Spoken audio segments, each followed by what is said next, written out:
Are you ready to throw yourself into your passion as it were the most important thing in the world?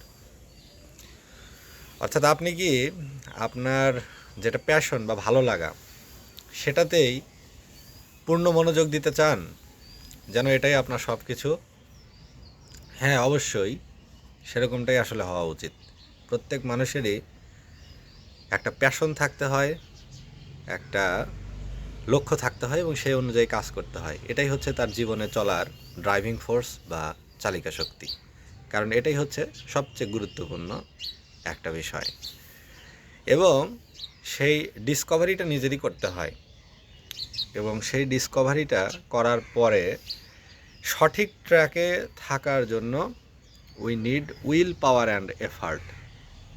প্রসেসটা প্রয়োজন এবং ইচ্ছাশক্তি প্রয়োজন। তাহলে নিজের যে ইকিগাইটা রয়েছে, ইকিগাই মানে হচ্ছে the purpose of life, the destination of life, the meaning of life, জীবনের লক্ষ্য, জীবনের উদ্দেশ্য, নিজের যে একটা গন্তব্য, নিজের যে একটা চাওয়া, নিজের ভালো লাগা, সেটা অনুযায়ী কাজ করা। এটা হচ্ছে জীবনে চলার এটাকে বলা হয় ikigai is called the existential fuel. Existential fuel মানে আপনার যে অস্তিত্ব, এখানে আপনি সারভাইভ করছেন পৃথিবীতে, বেঁচে আছেন। You have a brain, you have thought, you have feeling, and you should have a destination, you should have a meaning, you should have a source, you should have a passion. একটা কিছু থাকতে হবে আপনার, এবং সেটা কি? সেটা হলো ইকিগাই। এটা বিভিন্ন জনের বিভিন্ন কিছুর মানে প্রতি থাকতে পারে, টার্গেট থাকে যে আমি এটা করব, বা এটা আমার একটা লাইফের একটা মূল মিশন, যে জীবনে আমি এই কাজটা করব। তাহলে এটাই হলো আপনার ইকিগাই, আপনি সেটা করেন। অথবা আপনি জীবনযাপন করবেন, এভাবে জীবনযাপন করবো, এটা হচ্ছে আপনার স্বপ্ন, এটা হচ্ছে আপনার ইকিগাই। সেটাকে সামনে রেখে আপনি কাজ করতে পারবেন, তাহলে সেটা আপনাকে সবচেয়ে ভালো রাখবে, সবচেয়ে সুন্দর রাখবে, এবং সেভাবেই আসলে জীবনযাপন করা দরকার। আমাদের যে এক্সিস্টেন্সিয়াল ফুয়েল রয়েছে সেটা আমাদেরকে দিতে হবে, সেটা আমাদেরকে মানসিকভাবে আমাদের মনকে দিতে হবে। দেন এটা যখন স্যাটিসফাইড থাকবে, মন যখন আর হাংরি থাকবে না, তখন you can do all your task, আপনি তখন সব কাজই করতে পারবেন। But when your mind is hungry, যেমন আপনার ফিজিক্যালি যদি আপনি হাংরি থাকেন, পাকস্থলী স্টমাক যদি হাংরি থাকে, তাহলে আপনার কাজকর্মের ব্যাঘাত ঘটে, মন ভালো লাগে না। সেরকম শরীরের যে নিউট্রিশন বা পুষ্টি বা ক্যালোরি সেটা আপনি দিচ্ছেন, বাট আপনার মনের কিন্তু একটা ক্ষুধা রয়েছে, মনের একটা রয়েছে তৃষ্ণা, থার্স্ট রয়েছে, একটা কুয়েন্স রয়েছে। তাহলে মানে একটা আপনার থার্স্ট রয়েছে, সেটাকে আপনার মানে ফুলফিল করতে হবে, তৃষ্ণা নিবারণ করতে হবে। সেটা আপনি কি দিয়ে করবেন?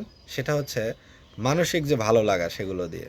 হয়তো you can walk in the nature, you can travel, you can read book, you can listen to music, you can do light exercise, you can meditate, you can stress, মানে হাত পা প্রসারণ করে ব্যায়াম করা, অথবা যে কোনো ধরনের কাজ যেটা আপনার মনকে প্রফুল্লতা দেবে এবং মনের পুষ্টি যোগাবে। তাহলে mental health is equally important like physical health. আমরা আমাদের ফিজিক্যাল হেলথের যেভাবে যত্ন নেই, পরিষ্কার পরিচ্ছন্ন রাখি, অসুখ হলো কিনা সেটা দেখি, কোথাও কেটে গেলে, আঘাত পেলে সেখানে ক্রিম দিয়ে সেখানে বেঁধে রাখি, ব্যান্ডেজ করি, তাহলে এটা তো আমাদের ফিজিক্যাল একটা মানে ইনভেস্টমেন্ট। আমরা শরীরের দিকে যেভাবে মনোযোগ দিই, mind is equal important and it is a powerful force, it is a powerful tool, because your mind drives your physique. আপনার মনই তো আপনার শরীরকে চালিত করে। So you should take a very good care, a very intense care of your mind. But আমরা এখন কি করি, মানে we are very very busy, because it is a fast world, it is a modern world, we are super active, we are always busy with something, we don't have much time to look back, to take a very good care of our mind. এটা আমরা নিতে পারি না। তো আমাদের যে body, mind, soul, spirit, এগুলোর যে একটা টেক কেয়ার করা, সেটা সবগুলো হয়তো আমরা পারি না, একটা দুইটা পারছি, বাকিগুলো ছুটে যাচ্ছে। বাট সবগুলোরই একটা যত্ন নেওয়া খুবই প্রয়োজন, কারণ মেন্টাল যে আঘাত সেটা কিন্তু বাইরে থেকে দেখা যায় না। because you have a mind inside. It is an abstract thing, it is an idea, it is a structure but you cannot see it, it is not visible like your body. এটা কিন্তু দেখা যায় না, এটা দৃশ্যমান না। তো ওখানে যদি কোনো স্কার্স থাকে, ওখানে যদি কোনো দাগ থাকে, ওখানে যদি কাটা থাকে, ছেঁড়া থাকে, ক্ষত থাকে আপনার মাইন্ডে, আপনি কীভাবে বুঝবেন? সেটা রিফ্লেক্ট করবে আপনার দৈনন্দিন কর্মকাণ্ডে। আপনি এলোমেলো হয়ে যাবেন, ডিসিপ্লিন থাকবে না, মানসিকভাবে you feel empty, you feel void, you feel frustrated, there are discomfort, anxiety, disorder, obsessive thought, everything will be there. এটা কেন হয়? Because your mind is not healthy. Your body is healthy, you are okay, but your mind is not healthy. So you should take a good care of your mind. আর মাইন্ডের জন্য relaxation is needed, rest is needed. Staying away from external stimuli for a few days. কিছুদিন বাইরের সব কিছু থেকে নিজেকে একটু দূরে রাখতে হবে। যদি কখনো মনে হয় যে আমার অনেক হয়েছে, মানে আমি আর নিতে পারছি না, এই যে মানে এত সব সোশ্যাল প্রেশার, মানসিক প্রেশার, এগুলো আমার বেশি হয়ে গেছে, তখন আপনি বুঝবেন যে you are not mentally healthy. Now you need to take a break. হালকা একটু বিরতি নিতে হবে। আর বিরতিটা আপনি নিতে পারেন, আপনার সর্বোত্তম বন্ধু হতে পারে, সেটা হলো বই পড়া। You can read book, you can spend your time in nature. আপনি প্রকৃতিতে সময় কাটাতে পারেন, বা যেটা আপনার ভালো লাগে সেই ধরনের হালকা কাজগুলো আপনি করতে পারেন। লট অফ প্রেশারের কাজগুলো করার দরকার নেই।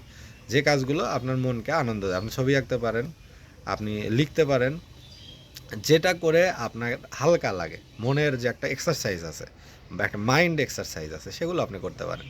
তাহলে এভাবে আপনার মনটা যদি কোথাও আঘাতপ্রাপ্ত হয়, ক্ষত হয়, মনের ভিতরে তো ডিকে হয়, মানে ওখানে ওটাও কিন্তু ক্ষয় হয়, এবং নিউরোসিস থাকে ব্রেনের বিভিন্ন জায়গায়, আপনার হয়তো নিউরাল ব্রেক হয়েছে, অনেক কিছু সেল ড্যামেজ হয়েছে, যেটা আপনি দেখতে পাচ্ছেন না, বুঝতে পারছেন না, বাট আপনার দৈনন্দিন কর্মকাণ্ডে আপনি নিজেই বুঝছেন যে আপনি ডিসঅর্গানাইজড হয়ে যাচ্ছেন, আপনি বিশৃঙ্খল হয়ে যাচ্ছেন, আপনার এলোমেলো হয়ে যাচ্ছে, আপনার জীবনটা আপনার কন্ট্রোলে নাই, you are becoming out of control, you are not in you, আপনার ভিতরে আপনি নাই। এরকম বিষয় যদি আপনি লক্ষ্য করতে পারেন, তাহলে আপনি বুঝবেন যে you should take a break. You should take a break for few days. কিছুদিনের জন্য আপনার সব রুটিন থেকে আপনাকে একটু বের হয়ে আসতে হবে, to be more organized, to be more productive. আরও বেশি ভালো হওয়ার জন্য আপনাকে এই গ্যাপটা আপনাকে দিতে হবে, এবং এই অবজারভেশনটা একমাত্র আপনিই করতে পারেন। আপনার বডি, আপনার মাইন্ড ইজ ইউর অ্যাসেট, এটা একান্তই আপনার। এটাকে আপনি যেভাবে ডিল করবেন সেভাবেই এটা চলবে। বাইরের কেউ এটা বুঝবে না, বাইরের কেউ এটা দায়ও নেবে না, কিছুই করবে না।